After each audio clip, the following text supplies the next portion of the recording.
Okay, so there's been a lot of updates in the gaming community for the past 2 weeks, and I think it's time I finally made a video about it.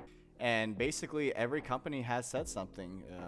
Microsoft, they started with basically saying there was rumors where, oh my god, all of their games are gonna go on other platforms, and then everyone fucking panicked. And this whole time, people are trying to say, oh, it doesn't really matter, Xbox doesn't even really have much, and oh, they're dumb, there's no point in Xbox, and basically the whole nine. And it came to the point where basically Phil Spencer's like, all right, we're gonna make basically a podcast, a video, what's going on, and pretty much he just said, no, we're still gonna have exclusives, but we still want to be cross-save, cross-progression, we still want to add more third-party games, everywhere, we still want to have more third-party games, we still want to do a lot of our things, but we're only adding 4 games.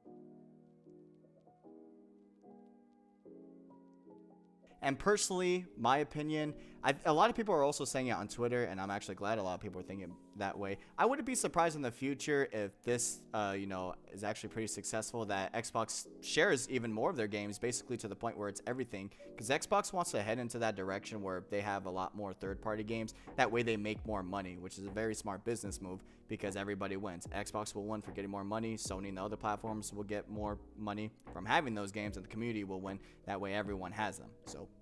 And also things happened for Sony as well, to the point where basically the chairman of Sony came out and pretty much said, we want to make more games for PC as well, and basically spread it, be multi-plat. And in this article, it pretty much says, Chairman Hiroki discussed the company's ongoing efforts to make more of PlayStation first-party titles available across multiple platforms.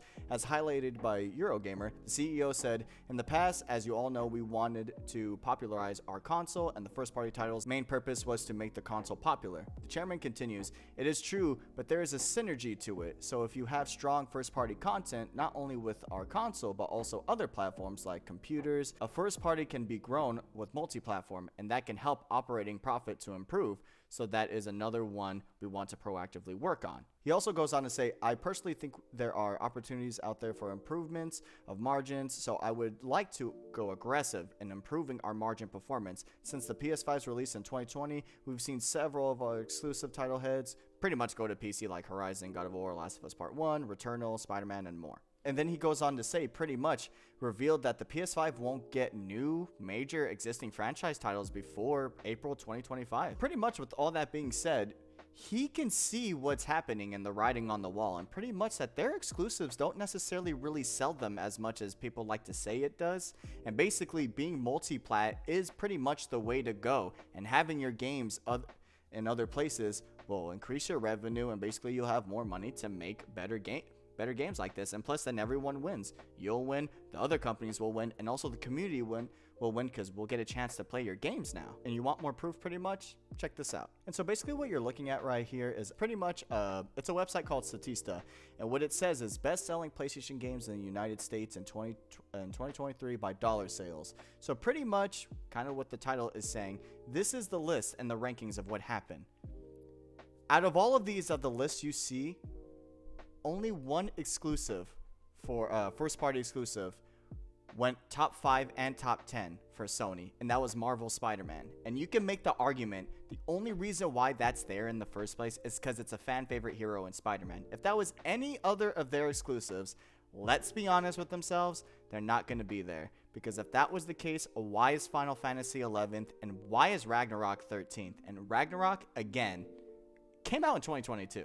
So again, and also that's how you know it's down bad. Look what's at number 10, MLB The Show. I'm not saying baseball's not a big thing, but really the amount of people that try to tell me that Sony has these really great exclusives, why is MLB The Show number 10 then, if you guys have these really great exclusives? And if you look at number 3 and 6, it's Call of Duty.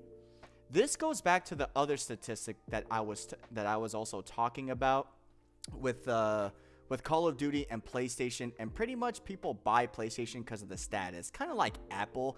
It's never necessarily the best one, but it's just a status thing. When you think about it, you pretty much just say, when you think of gaming, you'd be like, oh, just get a PlayStation. So check this out. So if you're looking at this right now, it says in 2021, over 1 million PlayStation players only played Call of Duty on their PlayStation and nothing else.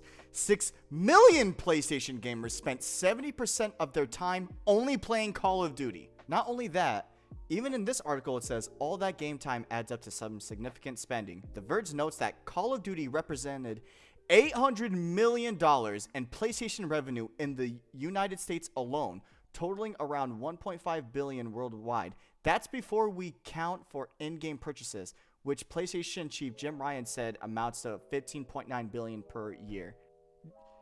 After seeing all of that, and after reading that, there is no doubt in my mind, all those people that try to say Sony has all the exclusives, these great-ass exclusives, why the fuck is that true then? Why are those stats there? It shows that PlayStation has been going down for a long fucking time, and it's been becoming very expensive. They are not for the gaming community. They have been fucking everyone over and themselves over to the point they were worried in the Activision Blizzard trial that Call of Duty was going to be taken away. Even though Phil said multiple times, even before swearing under oath, they weren't going to take it anywhere because, again, Microsoft wants money. Even that's why they were sweating it so much. Because most of you PlayStation players that try to come in under everything and try to say PlayStation's so much better, we got all these games and all that, most of you don't even play them. You're playing COD. Did you read those stats? That's fucking insane. So it's good that they are trying to share more of their games on PC and focusing on other things, because that's good for the community. That way more people can have these games and they'll get more revenue and they can continue doing good, really continuing on trying to improve, because they've been going shitty for a long fucking time. So it's really good for the community. And if that's true, that they won't know real major titles in 2025 until 2025, that's crazy. Because also, there was another article about Sony which said, and if you're reading this, you're reading right, Sony stock loses $10 billion in value. In the article, it goes out to say, despite outperforming Xbox current generation consoles at a 2-to-1 ratio, it would appear that the PS5 did not meet Sony's expectations for the last quarter. Sony had previously indicated that it expected to ship 25 million PS5 units during 2023 fiscal year, but winter quarter console sales have led to the tech manufacturer to adjust this number to 21 million units. Hiroki explained that these lower than expected sales with the latter stage comment asserted that the console would naturally begin to sell less until the release of the PS6. Todaki also stated that has no, basically what we read before. And you know why that is? Because again, they're too expensive. There is not much benefit to going on PlayStation. It's $500. That's not including tax. You have to spend $60, I think it's $80 now, a year on their PS Plus. Their gaming library, when it comes to PS Plus, is not good. Their streaming service has always been bad. We all know that, and there's not even backwards compatibility.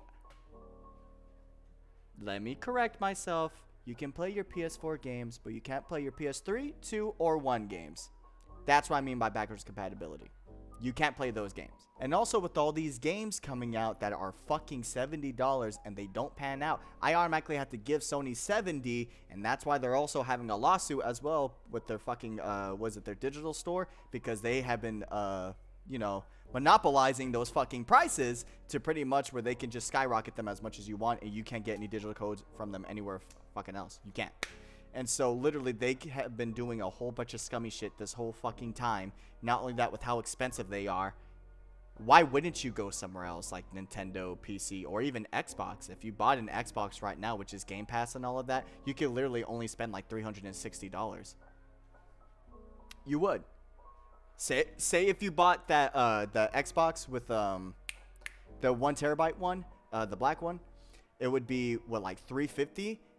$350. Let's do taxes, so $5, so $355. And when you sign up for Game Pass Ultimate, for the first month you only have to pay $1. So let's just round it up to $360.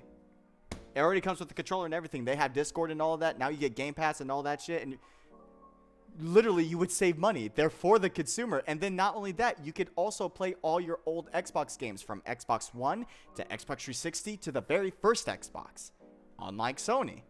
So again, we're going back to what we've been saying before. Sony needs to make a change as well, and it's good that they're doing this, because as I just showed you, they need to do this. So Nintendo has done some stuff as well. They had their little direct. It was a video this time, which is actually something I preferred, considering this was a third-party showcase. And basically, Nintendo just showed off a whole bunch of games that are going to be coming on the Nintendo, which is good. Again, they do need more third-party games, and people were wondering if they were going to show the Nintendo Switch 2. That's been rumored a lot for the past, well, I want to say year, but it's only been 2 months. But just in general, it's been rumored to be coming out in 2025, which hopefully that is true. But they're most likely going to announce that when it's a first-party direct, you know, when it's a stream. That way they can talk about it more. But good on Nintendo for having the third-party showcase and basically showing, hey, we got more games coming around as well. Let's hope they can actually run on it, though. And now, finally, after that long-winded explanation on basically updating what has been happening in the gaming community or the gaming industry in general, you're probably wondering why I named the video what it is. I think what's happening in the gaming industry is actually really good for the industry. Kind of like from what I've been saying before. It's going to sound really cliche, guys, but at the end of the day, the best platform to play on is the one that you prefer and like. Because that whole console war thing, one, that's old. That's like a middle school, high school thing. If you're still doing that, please grow up. That's such a gatekeeping mentality that technically the industry had a lot to do with as well, because of the exclusives and all that, and they jammed it into people's heads. Well, really, what's the difference between us? Whether you play PlayStation or Switch or Xbox, PC, whatever you play with, it doesn't really matter, because at the end of the day, if someone asks us, what do you like to do for fun? We say gaming, because we're gamers. It doesn't matter what it is. Remember back then when you were on PS3 and you're like, fuck, I wish I could play Dead Rising, back when it wasn't exclusive, Dead Rising, Left 4 Dead, and shit like that, Gears of War 2.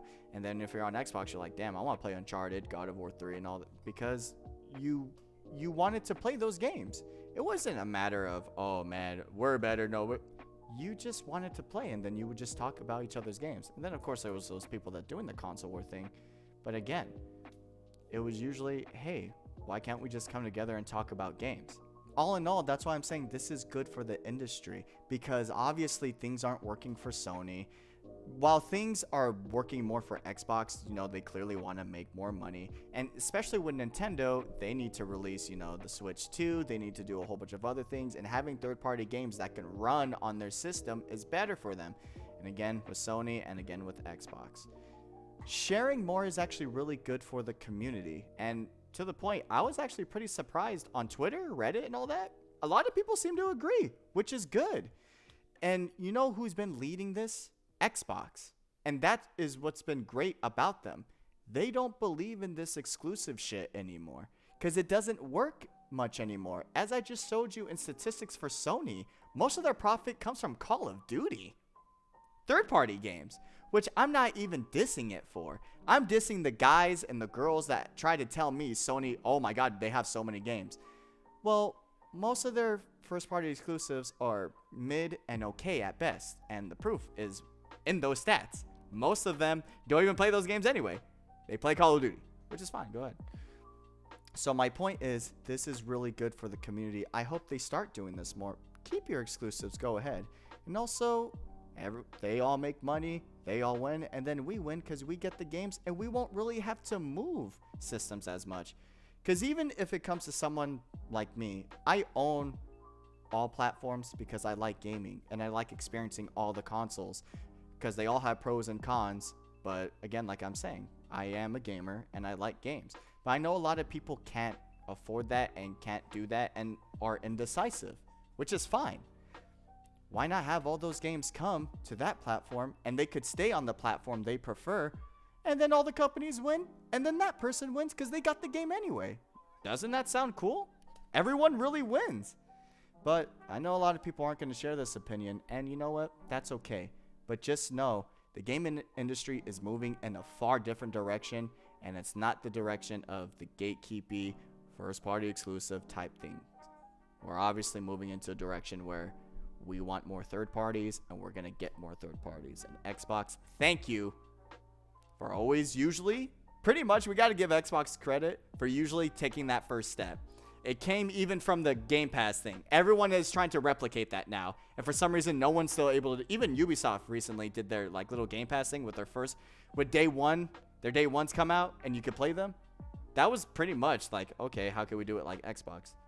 No one's really going to do it. No one's really going to grab it, Ubisoft, like that, because it's from one team. And the Sony doesn't even know what they're doing when it comes to that. And Nintendo's is way too expensive. But again, this is really good for the industry. So all in all, what do you guys think? Do you like where the industry is going? Do you think it's bad for the industry? Let me know in the comment section below. Honestly, I would love to hear your guys' opinions about it. Because I've seen a lot of people that I'm like, oh, this is stupid. No. Oh, my console's going to be worthless. And then I see a lot of people saying, no. Because at the end of the day, every console has everything to offer what they offer. And even if Xbox decided to get rid of all their games and, hey, third-party everything, they still have the Game Pass. They still have the backwards compatibility. And they still have the dev mode where you can emulate everything. If you give them, like, what, $20, you could play more Sony games on an Xbox product than you ever could on a PlayStation product. You guys know that, right? I know a lot of people don't know that, but you definitely can do that. And that's not something I'm gonna, ooh, Leon, shh. It's open. Microsoft admits that there's a dev mode for that. That's all I gotta say about this. So let me know what you guys think, and talk to you guys later. Take it easy.